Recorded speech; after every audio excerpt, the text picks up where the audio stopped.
Tata group 10,000 കോടി രൂപ നിക്ഷേപിച്ച് കേരളത്തിൽ കപ്പൽശാല നിർമ്മിക്കുമെന്നായിരുന്നു മുഖ്യമന്ത്രിയുടെ പരാമർശം. പക്ഷേ ഇപ്പോൾ ആ പരാമർശത്തിൽ മലക്കം മറിഞ്ഞിരിക്കുകയാണ് സർക്കാർ.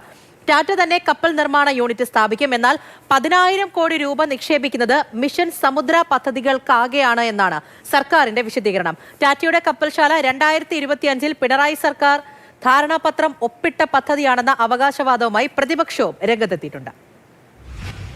Tata is ready to invest on shipbuilding. We are going to provide the land to the Tata Group for investing for 10,000 crores investment for shipbuilding. Tata group കപ്പൽശാല പദ്ധതിക്കായി കേരളത്തിൽ 10,000 കോടി രൂപ നിക്ഷേപിക്കുമെന്നാണ് മുഖ്യമന്ത്രി ബ്ലൂബർഗിലെ അഭിമുഖത്തിൽ പറഞ്ഞത്. പിന്നാലെ ടാറ്റ 10,000 കോടി രൂപ നിക്ഷേപിക്കുമെന്ന വാർത്ത ഒരു ഇംഗ്ലീഷ് ദിനപത്രത്തിന്റെ ഓൺലൈൻ റിപ്പോർട്ടിൽ ടാറ്റ ഗ്രൂപ്പ് നിഷേധിച്ചു. ഇതോടെയാണ് സംസ്ഥാന സർക്കാർ വിശദീകരണത്തിന് നിർബന്ധിതരായത്. ടാറ്റ 10,000 കോടി രൂപ മുടക്കി കപ്പൽശാല സ്ഥാപിക്കുമെന്ന അവകാശവാദത്തിൽ നിന്ന് സർക്കാർ മലക്കമറിഞ്ഞു. 10,000 കോടി നിക്ഷേപം വരുന്നത് മിഷൻ സമുദ്രയുടെ ഭാഗം.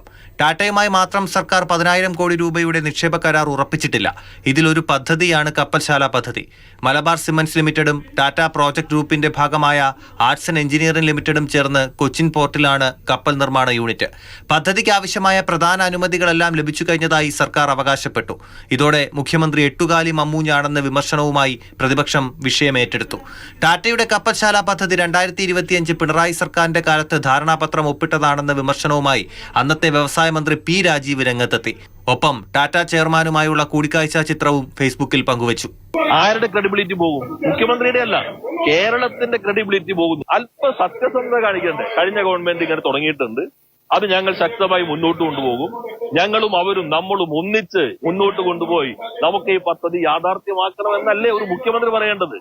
അതിന് പകരം എട്ടുകാലി മമ്മൂഞ്ഞായിട്ട് മാറേണ്ടതുണ്ടോ? മലബാർ സിമന്റ്സ് ലിമിറ്റഡും ടാറ്റ പ്രോജക്ട് ഗ്രൂപ്പിന്റെ ഭാഗമായ ആർട്സ് ആൻഡ് എഞ്ചിനീയറിംഗ് ലിമിറ്റഡുമായി ധാരണാപത്രം ഒപ്പിട്ട വാർത്ത അന്ന് മാധ്യമങ്ങളിൽ റിപ്പോർട്ടായി വന്നിട്ടുണ്ട്.